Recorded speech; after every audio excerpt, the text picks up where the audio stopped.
So we did finally get something in the mail. And would you look at that? It's been a long time coming to get a downpipe for the 330e, and it's actually finally here. Because I can't lie, this car is loud enough, and I'm scared this is just gonna make it way too obnoxious. But worst case scenario, if it is too loud, I heard that we can just turn off the cold start. Because the cold start on this, it is kind of brutal right now, and I don't just want to piss people off. So I got this one from eBay. It was around 200 euro. So we can quickly unbox it before you head to the garage. And I can't lie, it is probably one of like the most basic ones. It doesn't have like a heat shield or anything, but you can see it does look pretty good. So look at this, welds are nice, and it's not like that I know exactly what I'm looking at, but it is a downpipe, that's for sure. And in case you guys are wondering, it's GT Performance, so I guess I'll keep you updated. It'll be like a fully honest review on how this is, how this fits, because I didn't know which one to get. So I contacted them and they told me to get this exact one, and that's the one I got. So if anything, I guess I'll be in contact with them, but better work just so we can get this installed today. I actually cannot wait. I don't know what the fuck I'm doing. We're nearly here. Let's just pray that we can actually fucking do something with this.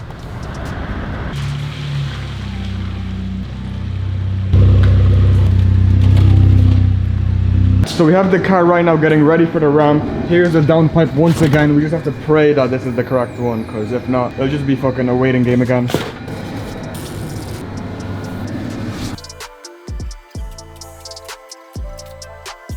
So we were comparing the downpipe just a little bit, and it does seem pretty the same. For example, it would be something like this. So you can see this little attachment thing should be pretty perfect. It just clamped on. Up there, I think it's just clamped on as well. So it should literally just be 2 screws and the actual holders. But you can see that this holder is more on the left side, and this one kind of goes from the left to the right. So I really hope we can fit this perfectly. But I think let's just try to unscrew the old one, fit this one on, and let's hope it's a perfect fit. So until my dad comes back, this is gonna be a very newbie way or tutorial of getting your car off. I've really not watched any videos, but from what I can see, it's just a few screws and we should be good. So I'm pretty sure this one is a 13mm.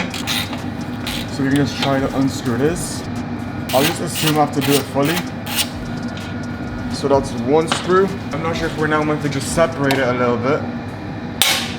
Oh, that was fucking stuck on pretty hard. So now that this clamp is off, we can kind of just push it away so it's not in the way. And then we have up there, we have 1 more. I'm not sure in what order to do this. You can see that there's another screw like literally right there. So I think I might try to go for that one next. So let's get our other 13mm socket. So hopefully that's a good angle for you guys. Let me put the screw only first. There's the screw on. Let's fit the spanner. The cut is still kind of warm, so I don't want to absolutely burn myself. Slow and steady, I guess. It seems like it's very loose, so I can literally do it with my hand now. But yeah, just make sure if you have a hybrid, maybe drive down to the garage or wherever you're gonna do it in hybrid, because this shit burned me twice already. It's basically out. A few more spins, and and there's the other screw. So now, let me see if I can separate the other mount. I'm not sure if I should be kind of doing anything else.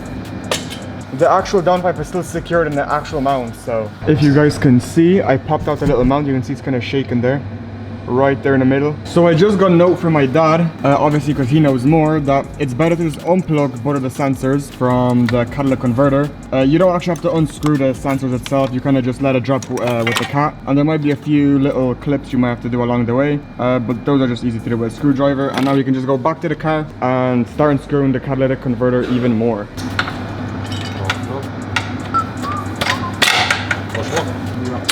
Oh, yes. So we also got this clip out of the way, the other main clip that holds it into place. I don't know if you can see it here, this one here, and just get going with unscrewing all the other screws that are around the cat. So we have this one, we have one here, and we have one there at the back a little bit. There's one.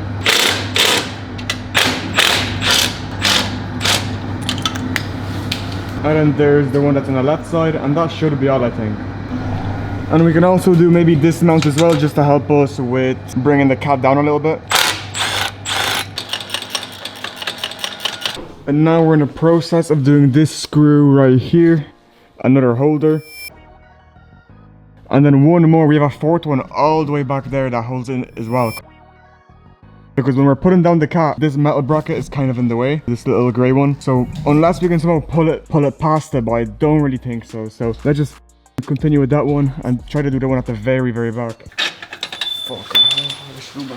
And there's one of them which looks like it connects to the engine as well. Nice.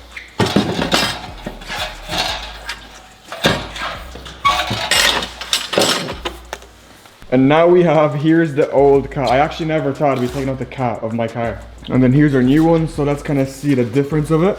So far, it does look pretty good. So you can see the difference. This is obviously so much fucking fatter since it's probably like a 600 sal or 800 sal. I don't know what the stock one kind of is. I don't think it says anything here. We have both of the sensors. We can see here they're basically in a similar position. Hopefully it's a good fit. I mean, what else can I say? We can also see that this bracket is a lot different. So this one is kind of like one big one with two holes. And this one actually had, I think this one went into the engine mount. This one just went straight into the nut. And then yeah, that's basically all. So let's kind of see. And hopefully this little bracket can actually fit going in there. Also, while we were hitting it with the little chisel and hammer, the exhaust kind of goes back and then it just kind of slid out, obviously with some force. And it's going to be the exact same thing but the opposite for the other one. So now we can just take out both of the sensors and put them on a catless one. WDAD for the garage help expertise. But there's the second one. Now we put it into this one. Switch the clamps over just so we have that ready. So now it's going to be me doing all the cameraman work because, you know, someone does have to hold the camera. But once again, it shouldn't be that hard. You kind of just have to like line it up from over there. Hopefully you guys can kind of see, but once it's next to it and you have the clamp. So where is the screw? We had one screw and that holds the top mount. Put the screw from this side. So we can see with holding with a little pry tool, we finally got it in and then it's literally just tighten it. So we also quickly just discovered while we are tightening that little arm, you don't want to do that fully just because you have to do the one that's actually connected to the car. But you only got the nut out of it and not the bolt because, or the screw, because the screw stays on here since it's welded into the actual mount. But you can try to get another random screw, it doesn't really matter, a screw is a screw. And we can basically just get our own and tighten it like that. And just like that, that's holding nicely, so we can now finish tightening the other one. So that's all nicely tightened. And now it's just going to be fitting the end bit and putting the clamp back on. I'm going to be pushing it basically towards the car while we're kind of pulling on a downpipe to go in. So hopefully it's not as hard. O kurwa, 2 mm latuje. Myślę, że dobrze zabrać. So we didn't actually need to take out the big bolt that goes right here because we thought we were gonna have to take off the entire bracket, but we didn't. So let's just put that back on how it was. So that's done. We also have this little clip that I took out from this cable. Put that back into place. Then we also have this bolt here that holds it into the bracket. So now that that's fitted on this side nicely as well, we can get the bracket from it, place it nicely right at the edge. And just like that, that's nicely done. And now the old cables from the sensors that we plug in on top of the engine, kind of just put them closer just so we don't have to drag them all the way across. So that should be fine, hopefully. So that's one of the sensors right here. Just like that. Get the other cable from the bottom. Boom.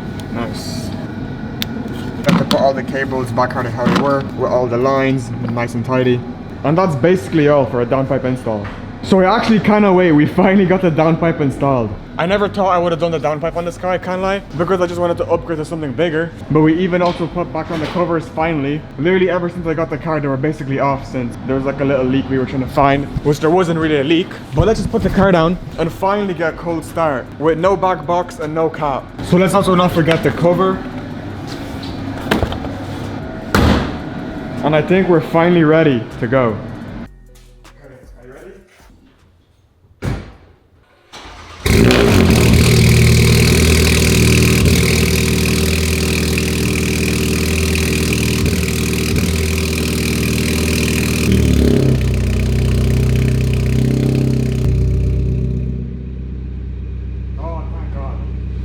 So another quick thing, because everyone was saying that I'm gonna have a check engine light, because obviously now I have a downpipe, which is basically just a straight pipe.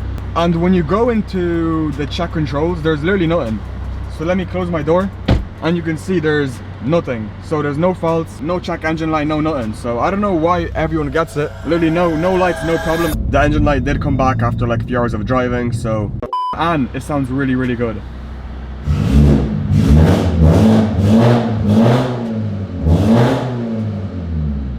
The tone is like a little bit more high pitch, which I kind of like, because the back box made it like very deep. So I literally have the downpipe done right now, and I can't lie, you can hear it behind so much more. Like, I'm actually scared to punch it. I'm probably not going to test it out too much today. I don't know, I feel like this could be a little bit too much. Like, I can feel it like really well. I really want to get a back box that's like restricted enough, you know, because right now this feels like it's a strong difference. It is actually crazy, the difference in sound. And now let's try to get some pops and bangs.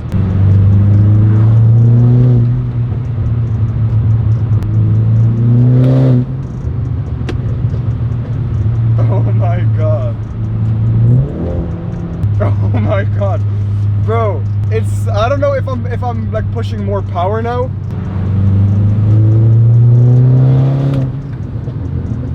But like, I can feel it. Like, my camera will not stop falling for some reason, but the difference is absurd.